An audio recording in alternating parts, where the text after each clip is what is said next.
Plot twist. Still alive! What's up, everybody? Welcome back to Plot Twist. Still alive! I am your hostess with the mostest, 3-time cancer survivor and chaos coordinator, Crystal with a K. Welcome fucking back. Oh my gosh. I can't believe you survived 4 episodes of me talking about the most traumatic thing I've ever endured. But thank you. I have to laugh because God. But if you're here, or even if you're new here, I really appreciate you listening. I don't even know what fucking episode we're on at this point, but I've made it past 25 and 2,500 downloads, which is a huge thing. Most podcasts don't even do that. So I cannot take the credit. I really have to give it to everybody listening. So thank y'all. Today, we are going to talk about parenting in this day and age and changing things for the best interest of our children, especially with mental health. I think this is the first generation of people that has tried to break that generational trauma. And I brought on a guest that is an incredible woman, a hardworking single mama.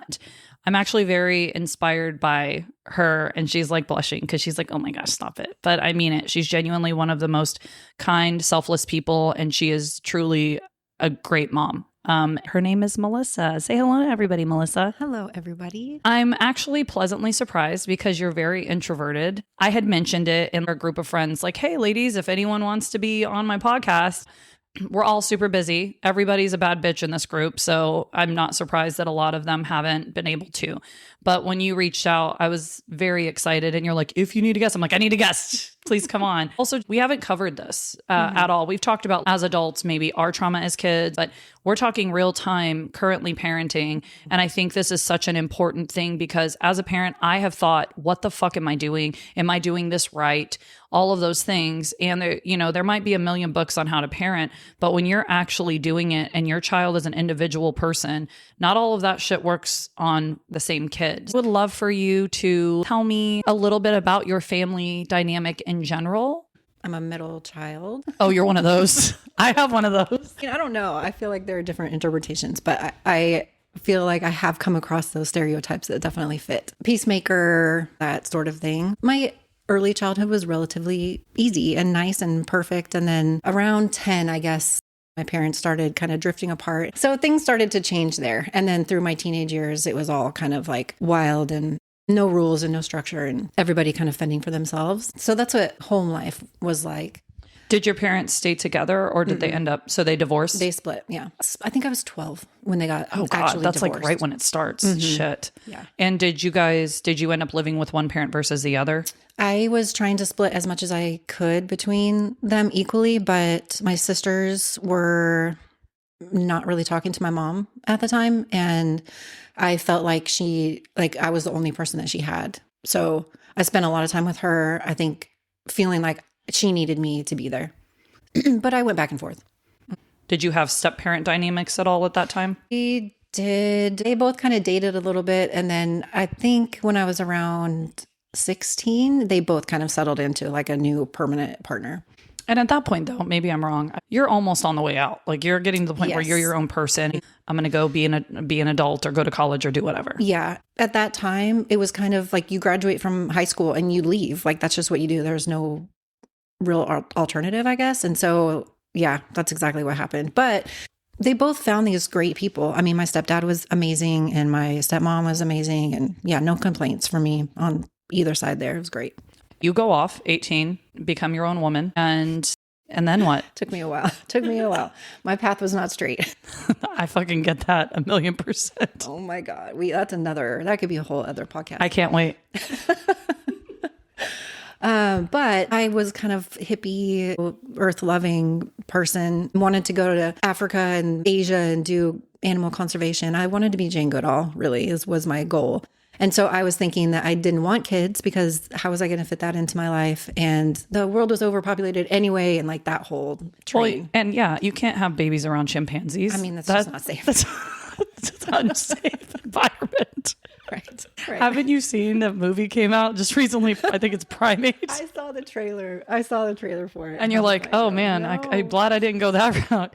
And I love how you say hippie in past tense, like you're not still a fucking hippie. You are definitely a hippie. But you didn't do the Africa thing, right? Or did you? No, I didn't. Okay. I didn't. All right. unfortunately. There's still Anyway, time, sister. I know. Anyway, we digress. We scrolled. Retirement plan.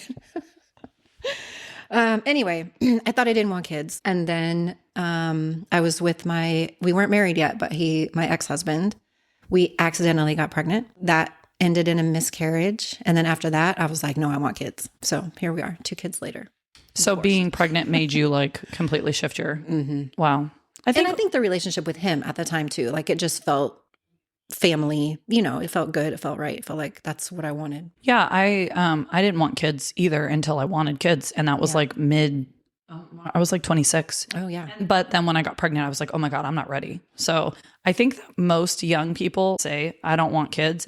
Even my sisters, everyone actually I know has been like, I don't want kids. And then you hit a place where you find someone and you think I could do that with this person. So yeah. Okay. And I was old. I was 34 with my first. That's not old, babe. I mean, it's older, I guess. For that generation, yes. I think now the people fucking do that all the time, which I do want to commend the newer generations for doing that. You should. Honestly, if I can tell my kids to do that, I like that idea for them. Agreed. I think if I had had kids when I was younger, it would have been a disaster. I mean, I was in no place. I didn't have my life. I still don't have my life together.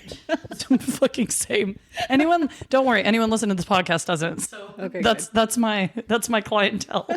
Awesome. Those are my listeners. So you have 2 babies, and oldest one is Axel, right? Yes. And then younger is Elliot. Yes. How far apart are they? They are almost exactly 3 years.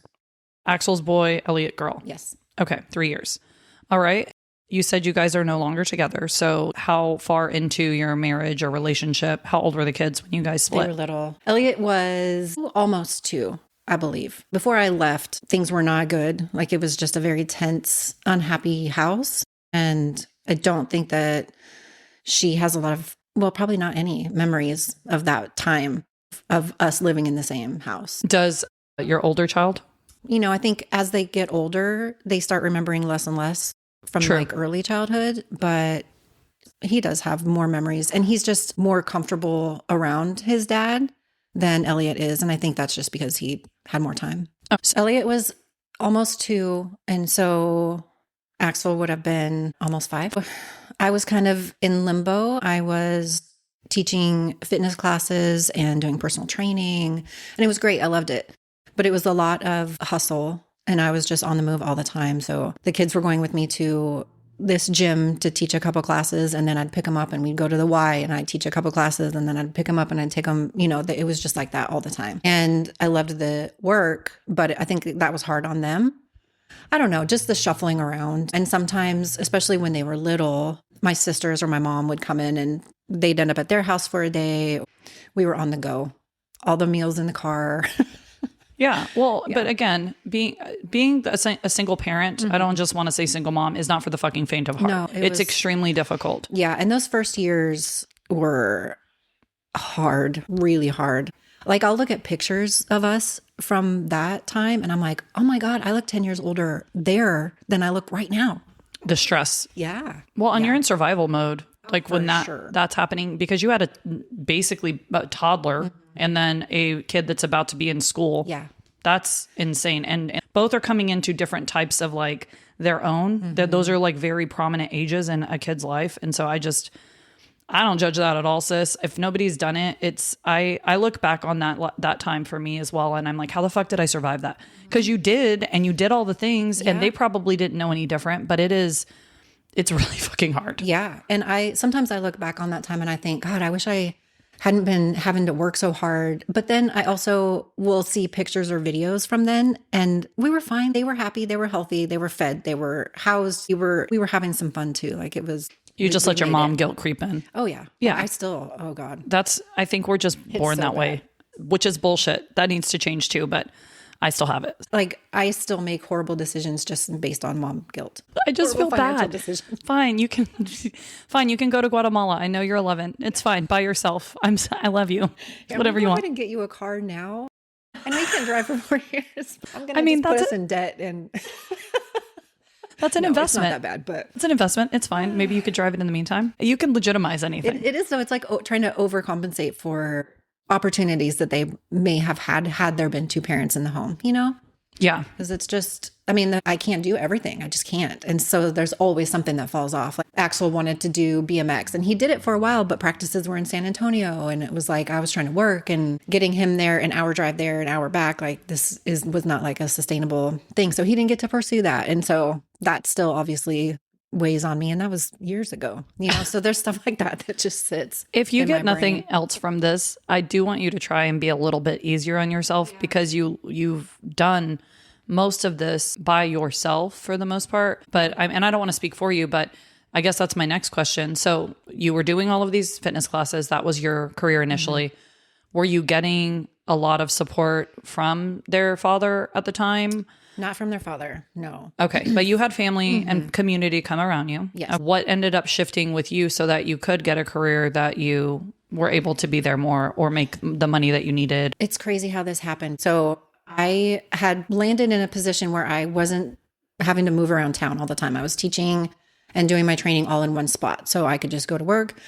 The kids would go to my mom's, or sometimes they would come to work with me. And the company that I worked for got bought out, and all of us had to reapply for the jobs that we currently held.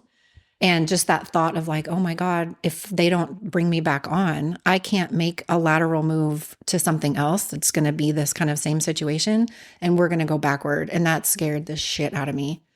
And so I went to nursing school. I was like, I have to have something stable because the first things that go when money gets tight is all of the extra stuff. And if I hadn't done that, COVID would have hit and we would have been fucked. So fucked. Yeah. Everything that you were doing was for your kids' benefit. I get it. I see it. I think most good parents, that's how it works. You kids at the forefront of your life, even at the expense of yourself at times. Yes. So you go to nursing school. I finished nursing school in 2019. So it was hard. I mean, it was hard before. It was hard during nursing school because that becomes your life. Like there's no free time. There just isn't. And I had to be in San Antonio for school early in the morning, which would have meant I would have had to get the kids up at like 4, get them to my mom's. So we just moved in with my mom. And that was great because she could get them to school. They were both in school. That was working out fine. But then I was working at night and that took a huge toll on Elliot. Like she really struggled with that, and probably Axel too, although he never expressed it really. He always seems to take everything in stride. So he's harder to read. And I don't think I realized how hard it was on Elliot until after she was able to tell me about it. So that's kind of, I think, when the turmoil started. Me working and going to school and just being gone so much. So when I finished, we got into our own house, but I was working 12-hour shifts, so they would have to go somewhere or somebody would have to come to the house to watch them. Most of the time it was my mom. I would take them over there. And that was great. It was great. And then COVID hit and things just got crazy. I think if COVID had not hit, I don't know if any of this would have happened, to be honest with you.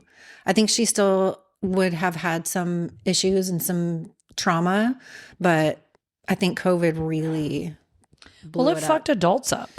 My daughter, she's not overly social, so she's been in public school, but she struggled when they were doing online. Yeah. And I was watching her have like a lot more emotional outbursts and things like that because she needed that interaction with the educator.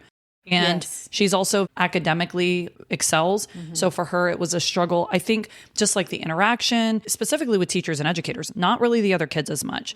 And that was really hard. I was like, I could never fucking homeschool her. Like I could just tell with who she was, it wasn't going to work for us. But that was just a little glimpse. And again, that not to, like comparing, but just saying from our experience in this house. And I was also a nurse at the time.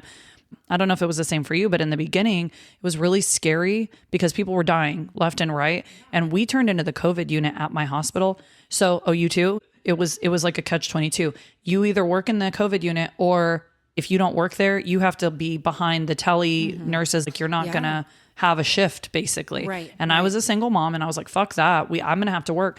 But my ex and I do not have a great relationship, but I actually had to ask them to keep my kids for the first month because every fucking person I had, most of them were sick and literally either ending up in the ICU or dying. And it was really scary. So I don't know if that was... Same exact. So I worked on a cardiac unit and well, it was technically a step down, but Ours too. so I remember our very first COVID patient because we had been seeing it, Texas got it a little late. I just remember I took the very first COVID patient on our unit. And then maybe like a week after that, we were just the COVID unit. Like that's all we had on the unit. everybody was COVID. And then we were overflowing into the ICU. ICU. Like sometimes we would have to go down there. It was crazy. And we didn't know, we were wearing full like hazmat suits and cleaning our feet when we came out of rooms, and we were doing all of the jobs. Were you guys only allowed to go in like three times a shift or some shit? Yes. And which is crazy because you're watching people desat and you're like, what do I do and maybe I shouldn't say this, but we didn't even have like pulse oximeters to monitor people's oxygen saturation. We didn't even have enough of those for everybody on the unit. And we had to keep all of the doors closed. So we had people literally dying behind doors and didn't know until we could go in. And then we're having to call codes because they're literally circling the drain. It was awful. It was awful. And you're in there doing a code and they're trying to intubate, which also we only had like one respiratory therapist in night shifts. Mm-hmm. And I know we're going down a rabbit hole, but I do think this all plays a role. Like we're not just talking about being a single mom. You're a single mom during COVID, during that, trying to protect your family at home, but also doing this on a regular basis. And it is taxing and it is exhausting. And you're also scared you're going to bring it home to your family. That's like another level of, because you're ultimately wanting to protect them, but you're seeing this shit, working shifts. To me, it was the fucking Wild West. Like I felt like it was the Wild West of nursing. Shit got thrown out the window. Mm-hmm. You were supposed to have a doctor's order for all these different things for them to breathe. And again, that could be a whole nother podcast. Yes. I don't feel like it's something we shouldn't talk about because it was real and it happened to us. But it just to paint a picture of what your life was like. Mm-hmm. And then you're going home to your kids, fucking stripping before you even come in the house, showering, paranoid for a few months. And then I feel like it started to settle. We learned a lot more about it. And over the next couple of years, it wasn't as scary, the concern about bringing it home. But I'm sure it played a factor in your home life. Yeah, it had to. Sure. Well, right at first, when we didn't really know, we thought, it was going to get on your clothes and it was going to stay on your clothes and you were going to, spread it. Not only were we in it, saturated in it for the days that we were supposed to be there, they were asking us to work extra shifts because they just didn't have enough staff for the COVID units. So I was working like 5 days a week. Mm-hmm. And so the kids went and stayed with my sister for about 6 weeks. Yep. And Elliot, I think she thought I was going to die. She was now in a house with two parents with very different parenting styles.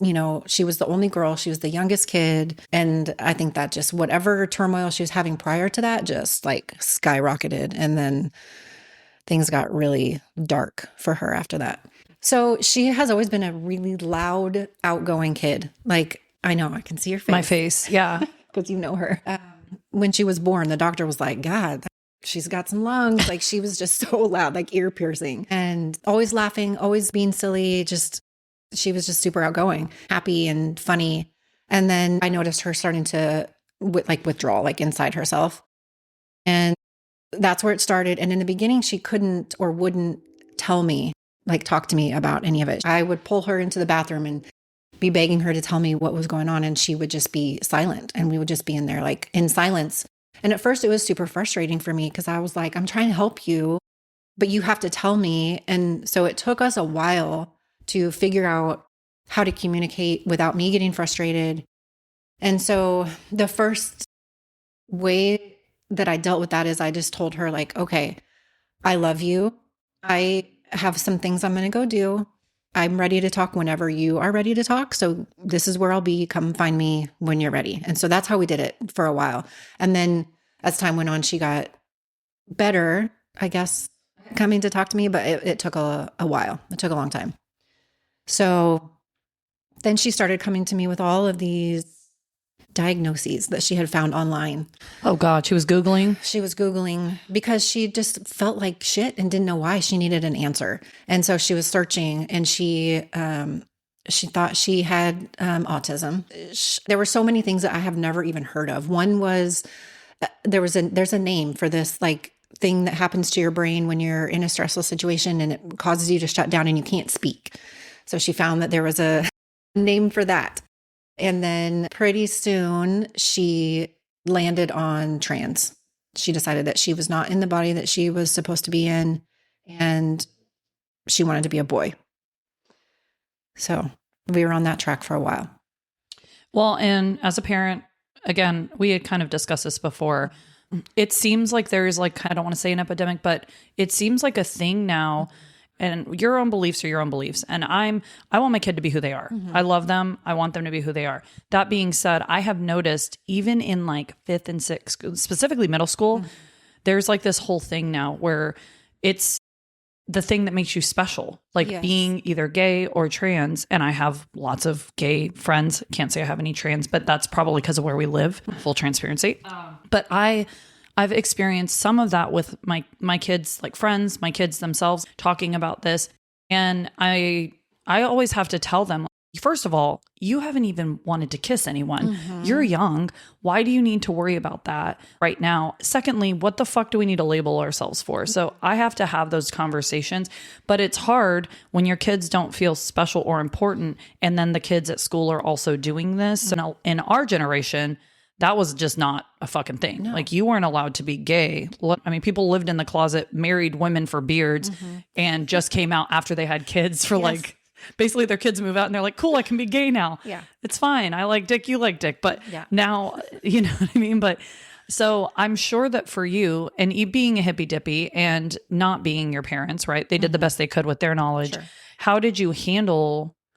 I knew there was not a sexual component to it. At that point, she was between 7 and 8. When she brought up that she wanted to be a boy, I started reading books. I started listening to podcasts. I started to just get as much information as I could about people that had been through something like this, just so I could have some perspective. I joined PFLAG. Like I was, all my emails were like, you know, about this. So I was really trying to just make sure I understood. Down the road a little bit, I figured out that she just needed to call it something. She needed her emotional distress to have a name, and that seemed to fit for her.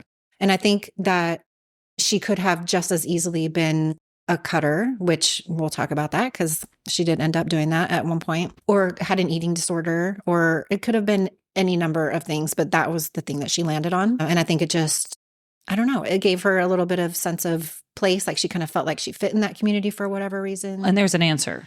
Yeah. I think, again, even as adults, we struggle with not knowing where to belong. Yeah. And so being 7 and 8 years old, having that's hard. Yeah. Yeah. And she had been asking, you know, she wanted to do hormone blocking therapy. She wanted hormones to change her voice. And I was just like, let's just wait. Let's just get in therapy. Let's get all of this figured out before you're also in the medical field though. Right. And I think there's a difference between saying, let me make room for this right now because you feel like this is you, right? But then they're making permanent changes, which a lot of people may not know this when we were looking at a trans, and I don't want to get completely crazy with it. My biggest thing is making permanent changes to somebody whose brain hasn't fully developed yet. And when you do hormone blockers, they give them obviously as a breast cancer warrior, I know this, give them meds that cause osteoporosis, can cause high risks in other cancers like endometrial cancers, and permanently change their bodies. And especially if you're doing it before they even go through menstrual cycles, these are things you can't change. Right. So I'm glad that you had the conversation. I remember when I was young, I wanted to be a lot of things. I wanted to change a million things. Yes. Like I am so glad that I didn't have to face those things. Again, I'm glad that you told her, let's just be cautious and wait. Yeah. I think for your kids' sake, that's important. Yeah. And it was kind of surprising because of where we live. Both of the kids have the same pediatrician and she's amazing. I love her. She's been their doctor since they were born, both of them. The very first time that I mentioned this to her, she was like giving me, before asking any questions at all, she was like, well, here's some resources. Great. I mean, I'm glad that she was supportive of the idea of it. But at the same time, I was kind of like, oh my gosh, what if, I don't know. It's such a scary, like you said, because they are not done developing. Like she was getting close to going through puberty, which she started very, very young. And that was a whole nother issue. And I think that's kind of what kickstarted this part of it, is that her hormones were crazy and she didn't know why. And her little, 9-year-old brain was like, the fuck is this? I'm miserable. I don't know what's going on. And so she was just searching. She really just wanted. She wanted to know who the fuck she was. Yeah. Which is, I get. Yeah. So you guys have these conversations. You got her into therapy or counseling. Did that help? No, therapy took a long time. So she got in, and her initial therapist was a man, and he was very nice. But right off the bat, I could tell that he had like an algorithm that he was following. And I don't feel like he was hearing her. And I think that's how she felt too. But we kind of just let it ride for a little bit just to see how it would go. At the same time, she was seeing a psychiatrist, and we were talking about getting her started on some meds because she had diagnosed her with major depressive disorder and anxiety disorder. So we were going to get her on medication for that, for those two things. I didn't realize that you can get diagnosed that young. Some things you have to wait to a certain age. Yeah. So these people were able to diagnose her. Mhm. Okay, good. And I don't know how that works, but yeah, she was like, yeah, she definitely has these things, and it runs in my family. And I think it probably runs in her dad's family. I think it's just there. Well, that wasn't really a surprise to me, but she was young, and I was kind of like, I don't know how I feel about putting her on medications this young, but what she was going through, I was like, we have to try it, because anything is better than watching her like this. So we got her on, I don't know why I'm saying me and the doctor, we got her on some meds. It was you, bitch. You need to take full credit. I did all of it.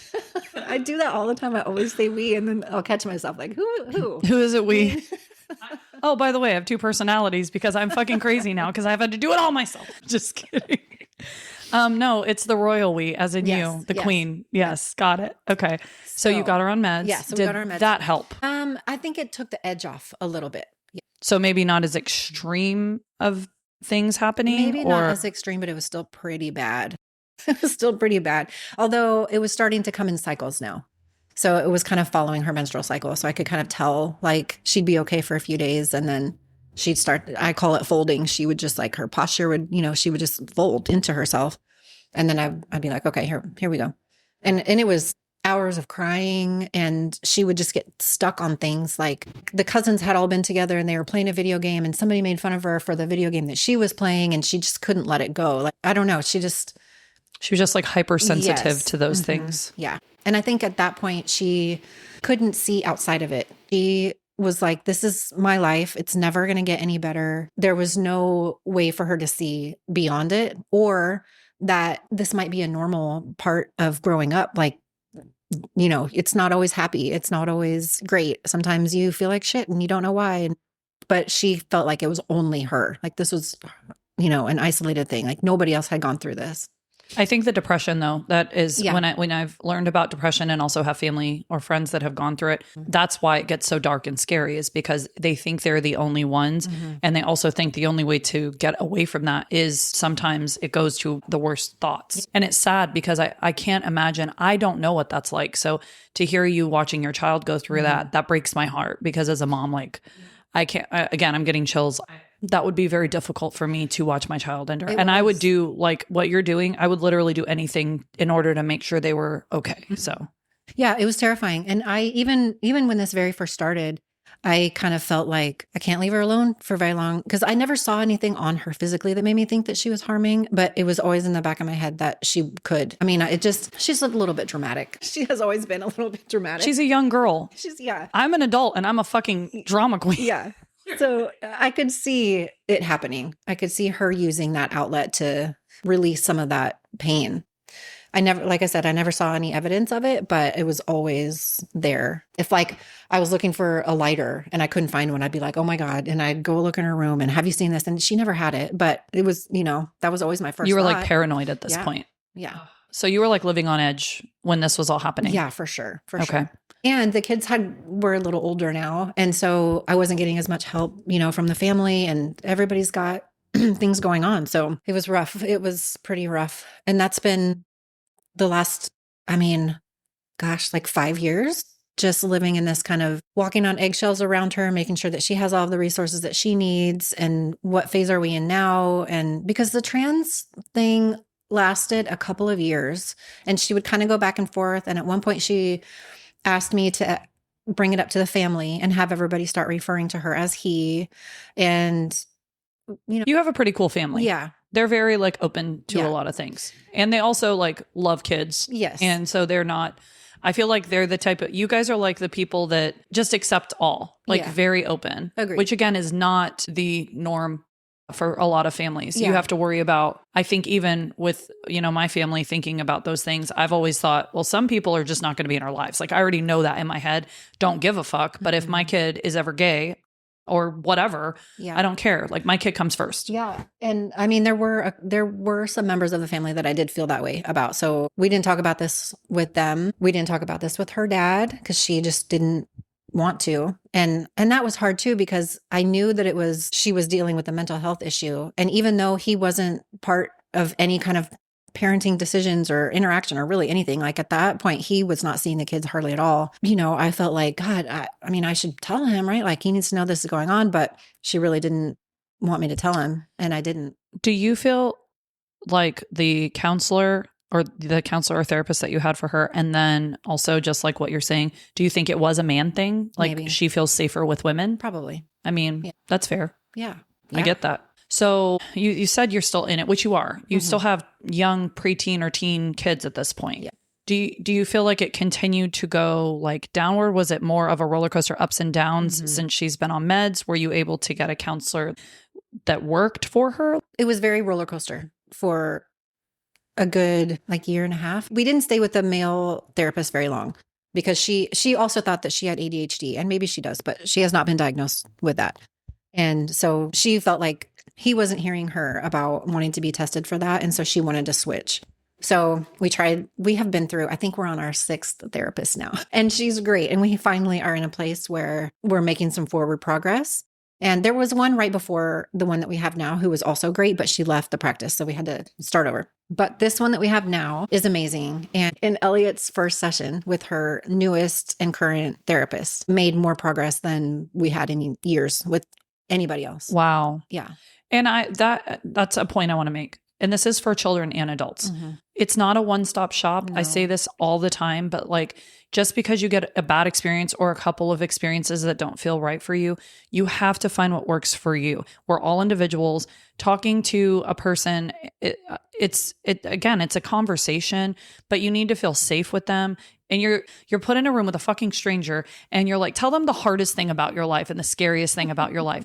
Fuck that. Again, adults avoid therapy. So I want people to know just because you have a couple of bad experiences, or not even bad, just doesn't feel like it fits you, or it's quote not helping, please keep advocating for yourself or your child and keep pushing. So I'm so proud of you for continuing to advocate for her and getting her someone that she felt safe with. It sucks when you lose that person, but clearly that was meant for you guys to be with this person because this is the one that feels the most right, I guess. Yes. Yeah. Very good. Thank you. Yeah. Yeah, it's exhausting. I mean, just from my own journey trying to find a therapist, I still haven't found one that I fit with. And I give up all the time. I'm like, whatever, I'm fine. It's going to be fine. But I don't really have that option with her. But it's hard. I mean, it's time consuming, and if people have busy lives, it's very easy to just be like, fuck it. I'll deal with it myself, because it's that whole process of finding the right person is exhausting. Because you're a mom, you're on the back burner and your kids are at the forefront. So what they need, what they want to be part of, the mom guilt's always like, oh, what about this? What about that? So obviously she does need to be priority, but this is my little bit for you. Okay. Is that you cannot pour from an empty cup, and you are also going to set the tone for the type of adult and parent if she chooses to have children. So you have to take care of you as well. I know you have friends and you do have support in that, but you can't always get tools from those friends. And especially if they don't understand the dynamic, because you have a child that struggles with mental health. They may not. Yeah. And so for you, it's going to be a little different, and your strategies and things that work for their kids are not going to work for her the same way. Right. So just even to have a vent session, of course you can always come talk to me, Yeah. but I'm not going to say I understand completely because I haven't been in that situation. I don't know.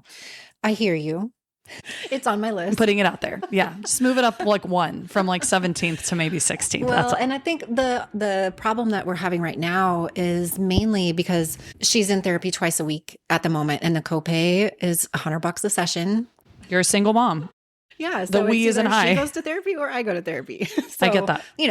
It'll come around, and right now I'm fine. I know that eventually I do need to get some of this shit out, because I'm very good at what is that? Compartmentalizing. Yes, thank you. Yeah. Putting things in little pockets in different places and just shoving it away. Because you have to, though. Yeah. What the fuck are you going to do? You don't have the luxury of losing your mind. Right. You're the parent. You're the present one. You're the one doing it all. Yes. So if you go crazy, that means they're fucked. So you can't. Yeah. I mean, and I am medicated now, which Perfect. is extremely helpful because before, yeah, there were lots of tears. Well, and again, that's another point I want to make. I think there's such a stigma with being on meds. Yeah. I went back and forth thinking about it. I haven't done it yet, haven't pulled the trigger yet, but I also am going through like hormonal blocker, like pushed into menopause. Yeah. I think that plays a role. So I'm not against it. And I think people are always like, oh, I can handle it. It's fine. I can handle it. Or it speaks something about you. More people than you know are on medication. Yes. And you should embrace it. If it's okay to be on meds, and you don't have to stay on them. Sometimes you get on for that like little bit, that rough patch, and you're like, either this helps me or it doesn't. Same thing though. It's not a one-stop shop. You may find something that makes you feel lethargic, groggy, melancholy, and you don't like that. Talk to your doc, get on something different. Yeah. So good on you again for doing that, recognizing it and going to do something about it. Yeah. I mean, I had to. Just all of the years of dealing with this stuff with the kids, my divorce and all of the life derailment and all of that, like I haven't really processed any of that still. And I'm a very sensitive person. I feel things pretty deeply. So it got to the point with menopause as well that I was like, I need something. Yeah. Yeah. It's got to be something. Yeah. So with Elliot, you got meds. It's been a roller coaster. And you said the trans thing, you guys went as far as like talking to the family. At what point did things kind of shift for her, or what did that look like? She was still dressing very ambiguously. She was never into like doing her hair, or she got into makeup for a little bit, but it was like Halloween, like costume makeup, you know? That. I know.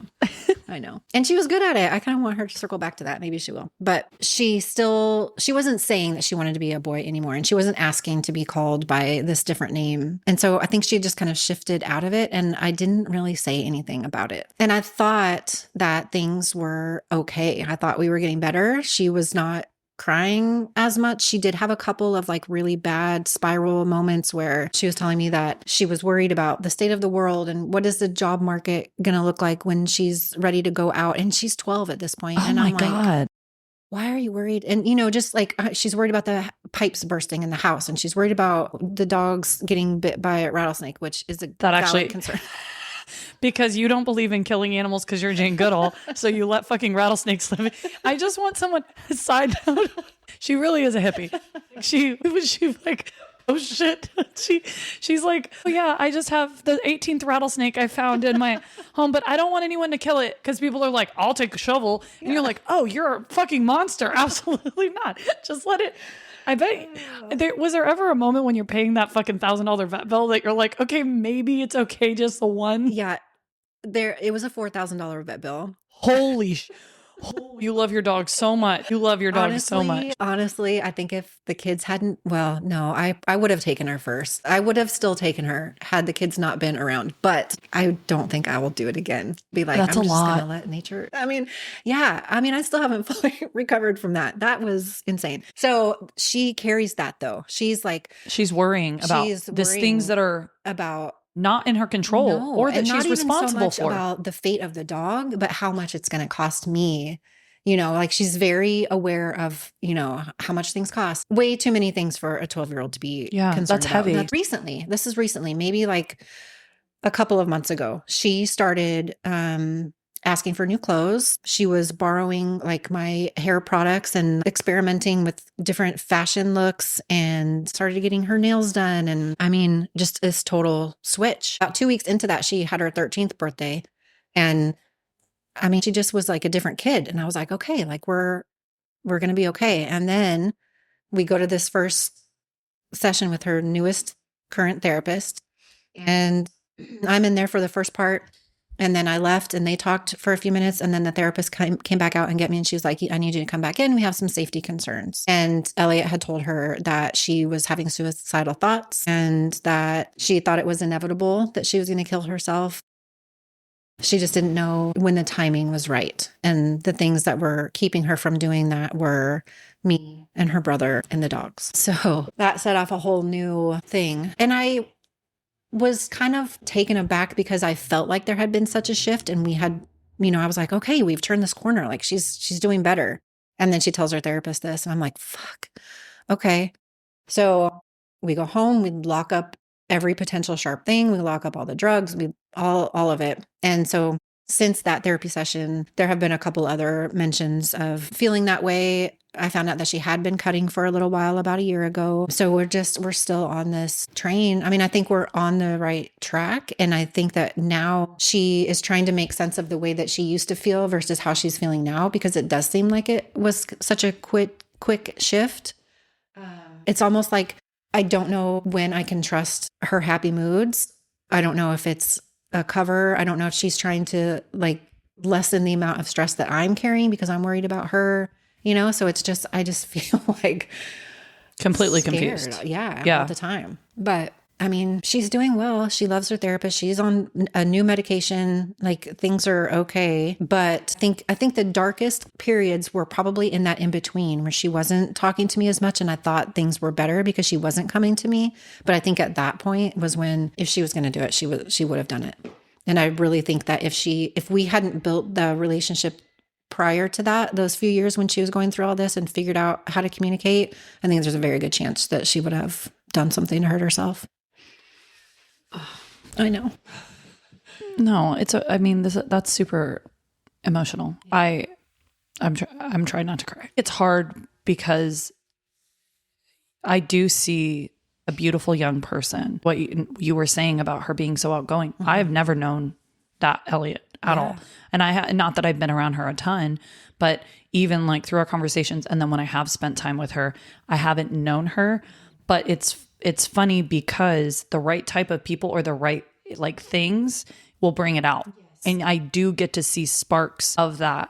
And I hope that gives you some hope that you get to see those bits and pieces, and that hopefully with the continuation of you advocating for her, getting her mental health help, having her with the right therapist, getting her on the right meds, and her just growing up and seeing more and more like this will pass, this feeling will pass. And those happy moments and those moments where she gets to be more herself are more closer together instead of further between. Yeah. So there are people, I think you are one of them. I feel very grateful that she trusts me. Yeah, but every time we get around each other, I always have to break through the barrier first. Most people would be thrown off because she looks at you. She has this face like, bitch, get the, like, don't talk to me. And it makes me want to try harder. Yeah. Like a teenager. Oh, I want you to like me. Okay. But no, I feel very blessed to have that connection. Yeah. But I also, it's hard to be a fucking kid. It really is. It is. And I feel like as a mom, I know how great she is. I know how funny she is. I know how smart she is and how she's just an amazing kid. She is. It hurts me to know that nobody else knows her like that. And I want her to be able to show that. And I think she's getting there. Even little things like saying thank you when we get an order of something or ordering for herself. Like she was never doing that. Like she was anytime we would go anywhere, she would have her arm looped in mine, her hair all in her face, like her head is down. She's basically trying to crawl inside my body. And now she wants to be seen. She wants to make some friends. She wants to get out and show people who she is. And before she was kind of like, what's the point? And I think it was not being able to see outside of it. And this is the first time that I've heard her talk about the future, that I've heard her be excited about things. And it's awesome. I don't trust it fully still because I'm like, what's going to be revealed at the next therapy session? But I do see a change for sure. I think she's coming around. But I think it's just brain maturity. I mean, I think she just didn't have that ability to see outside of this snapshot of time in her life. And that literally comes along with her diagnosis. That is what it is. And so I think sometimes it's hard when you don't have that. You might have like situational depression, not even close to the same. So it's hard for someone who doesn't have it to say, well, why can't you just see this? But that's their reality all the time. Yeah. And what else are you supposed to do? As a parent, you're doing everything that you can. Maybe she'll never view the world that way, but having the tools in place that her therapist is teaching her, having her mother who cares fucking so deeply about her to do all of these things and make sure she's getting the help she needs. I feel like you're doing every single thing that you can to ensure that she has the tools to deal with it when she doesn't see outside of it. That's a huge thing in my brain right now is now that she's starting to turn this corner and figure a little bit of this out, I find myself thinking like, okay, so now don't coddle her so much because she's going to have to learn that shit is going to suck sometimes and you have to be able to deal with it. But, I'm trying to give her time to get to that point where she feels safe and confident enough to start doing that. But I think we're in there. It sounds like it. And again, for you, that's why I mean, like, you need an outlet because you are sure. carrying a very heavy thing. I always say this, you don't have to come on a podcast and talk about it, though I do think it's therapeutic. It is. I really do. And even afterwards, it's like, I got that out. And I'm telling you right now, you are not the only person. Right. You aren't. I know I've had friends, they're scared to talk about it because there's a stigma or there's a taboo or worse, which I'm sure is how you feel. And again, I'm getting chills talking about it. You blame yourself as a fucking parent. Yeah. You take all of that on and you say, it's my fault. And I'm telling you, it is not your fault. She is who she is. Mental health stuff runs in your family. You are doing the best with what you have to ensure that she's taken care of. And you're right. There's a middle ground. But I'm sorry if you fucking parents are like, oh, you coddle or whatever. Like you sit across from your child saying they want to harm themselves or end their life. And then you tell me what you would do. Yeah. Because until you're in that position, I don't think you get to fucking say anything about it. I have family that I've experienced this with personally, and I have suggested they take them to get mentally evaluated and that's scary, but it's also sometimes what someone needs.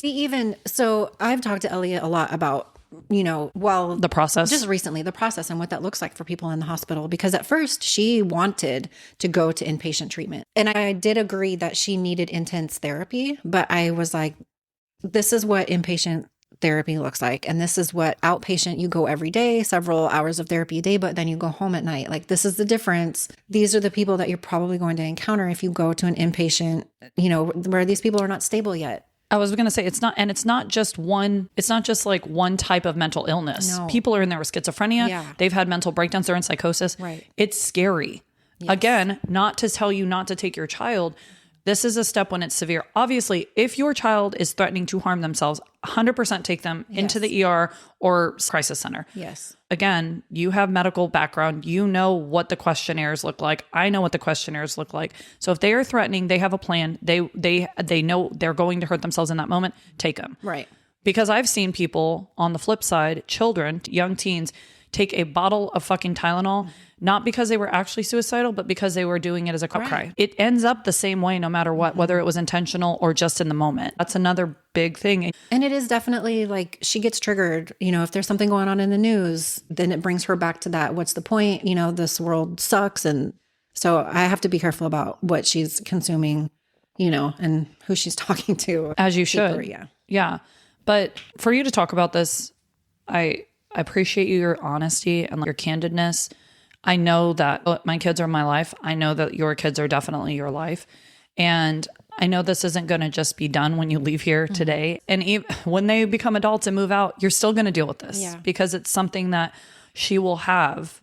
But the fact that she got help so early on, you are doing all of the right things. You are advocating for your child. You want her to be the healthiest, best version of herself. Yeah. No matter what it is. Yeah. I think she has a lot to offer the world. And I want her to see that. And then I also have to check in with Axel too, because she's been getting so much attention for it's been years. And so I just have to make sure that he's not feeling like, That can happen though. Yeah. I was a kid with health issues and my middle sister did, even from early on, because she had to be sent away to be taken care of. Those things early on still affect you. Yeah. Just like you're talking about with your daughter. Those things do impact them. It's weird because you're like, you don't even remember that. Yeah.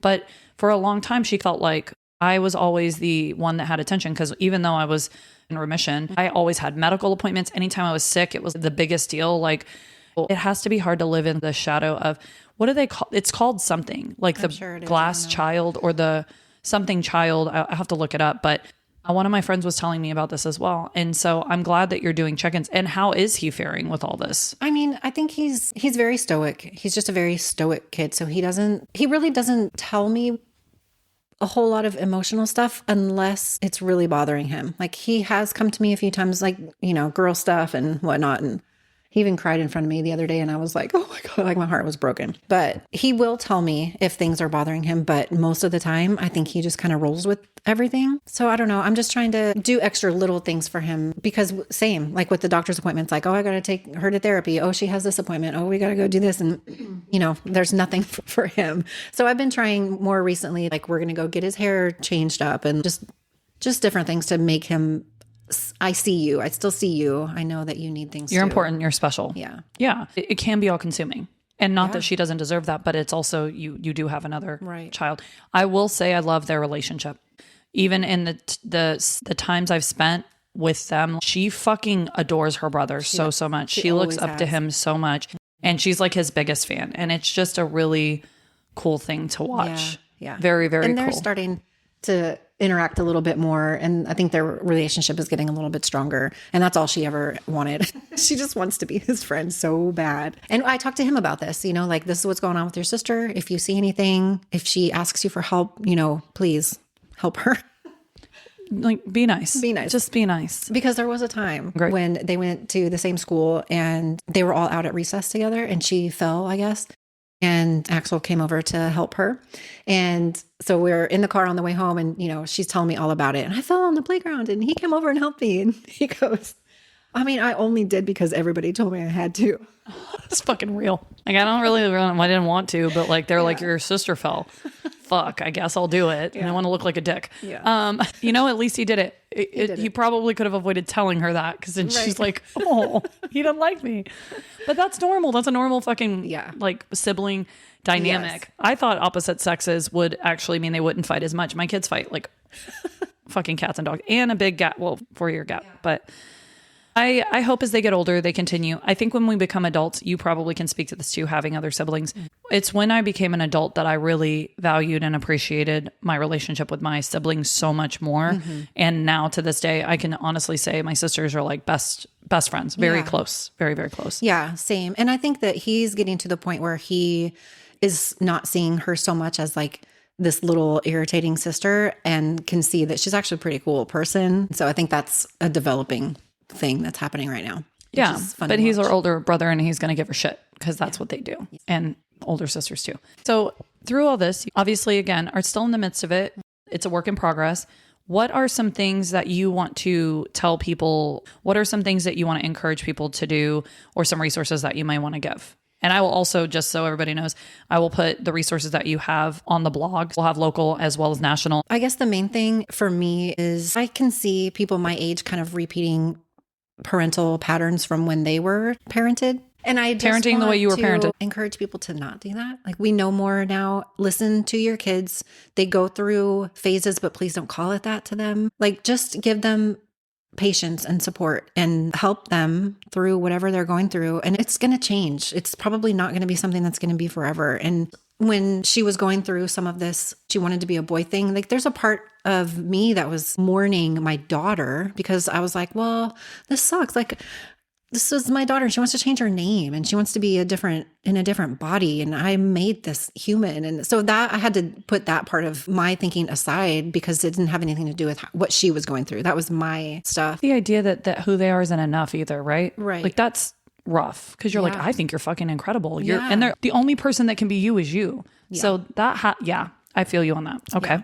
So listen to your kids, give them some time, give them some patience, give them some support, and find them what they need. I think there's a real good chance that things could have turned out in a much different way if I had been a different kind of parent. I'm not like saying I did it all right. I'm not patting myself on the back, maybe a little bit. I am. Pat, bitch. And a little slap on the butt. Yeah. You've been doing it again alone, which is a whole nother level. Financially alone, emotionally, all of the things. You're taking all of this on. So you should give yourself a lot more credit, truthfully. Thank you. I agree. I love what you said about don't call it a phase to them, because to them, it's what they're feeling. It's invalidating when you say that. Very much. I've learned that myself. I try not to say this is a phase or you'll get over it. I just make room always for the potential that they may not feel that later. I'm just like, hey, if that's what you're doing, cool. Yeah. And also I've noticed if I don't make a fucking big deal about it, usually it's dropped within a little bit of time. Yeah. Like you said, it's ever changing. I can say with 100% certainty at 40 years old, I am not the same that I was at 8, at 16, at 26, as 34, and even probably last year. Yeah. You are supposed to be changing and evolving. Let them be that. It's okay to go with your co-parent or your best friend or whoever the fuck and behind closed doors be like, I don't know what the fuck's going on. Yeah. Or I don't like this, or this makes me feel this way. Mm-hmm. But just let them, because if you don't make a big deal about it, unless it's something that's going to harm someone else, right? It's usually, it passes. Yeah. So, and they learn from it. You know? And I'm really hoping that, because she will bring stuff up every now and then. Mostly it's music. Like it's just something will pop up that she listened to 3 years ago and she'll be like, oh my God, I can't believe I liked that song. But she also does that with some of these things that she has been through. And she's been like, I'm kind of embarrassed that I went through that. But she has learned that these things pass and they change and things are different the next day. I'm learning, she's learning. We're all figuring this out together. That's being a fucking person, being a human being, right? Yes. So your kids are humans too, if you didn't know, Right. and you should treat them as humans. And I will say again, the generational thing, especially with my family, I've noticed, and again, with that generation before us, if they have mental health issues, it's never addressed. Usually they use other things like drugs or alcohol and become addicts of some kind. So I think we're setting our kids up for success if we're acknowledging they might have an issue, if we're getting them appropriate help, if we're getting them meds that they might need. Because I promise you, if you don't address them, eventually they will address it themselves, and it's going to be in a very bad way and a very harmful way. And it may not be harming themselves, but it could be addiction. It could be using hard fucking drugs. It could be alcohol. It could be a number of things. So even being around the wrong types of people. So I super fucking proud of you, sis. Very proud. Hearing all this is very inspiring. I know other people will be impacted, other parents especially. And I want you to be a lot easier on yourself and be very proud of yourself and give yourself the pat on the back, because you are a phenomenal person, a phenomenal mom. You're a great role model for your children. They're very lucky to have you. I'm just so proud. I'm working on it. I had, when we went to Oklahoma, one of my longest friends, I've known her since we were 7. She came out to watch the concert with us, and she sent me a text the next day and said, you mommed so awesome this weekend. I was proud to be your friend. And that just, I was like, okay, we're doing it. You are. It's okay. You are. Single parents in general, but moms, even if you're married or not, you don't, it's a thankless gig. You live vicariously when you watch your kid do something super cool, or you watch them come out of their shell a little, or even little things, tying their shoe when they're little and saying certain things. But as they get older, you celebrate for yourself, but you rarely get told by other people. And so I actually make it a habit for my friends that are moms. I always want to tell them what an amazing mom they are. But I also don't say that to shitty moms. That being said, I don't really have friends that are shitty moms, because fuck you if you treat your kid like shit. Absolutely. I don't get parents that are not involved in their kids' lives. Like, fuck you. You have awesome kids and you're a dick. That's another podcast too. So many. But we have like 5. I'm definitely having you back. But thank you for sharing your experience. Good. Like you said, it was therapeutic for me to get all of that out. And I hope that it helps somebody. I do too. And we'll put all that on our blog. So if you want to check out our blog, not just for this episode, we've covered all types of things. It's www.plottwiststillalive.com. You can also email us at plottwiststillalive@gmail.com. Go to our Instagram, Facebook, follow us on social media. If you have any questions for me, or if you want to talk to Melissa, I can forward them to her, or you need someone that kind of gets it, you can send me an email, or you can DM me on either of our social medias. And if you're listening, fucking give me a follow and a 5-star review, bitch. You know you want to give me 5 stars. 5 stars make me holla, honey, boo boo. But anyway, we got to end this the right way. So we're going to do a high five, still alive, and do your evil laugh.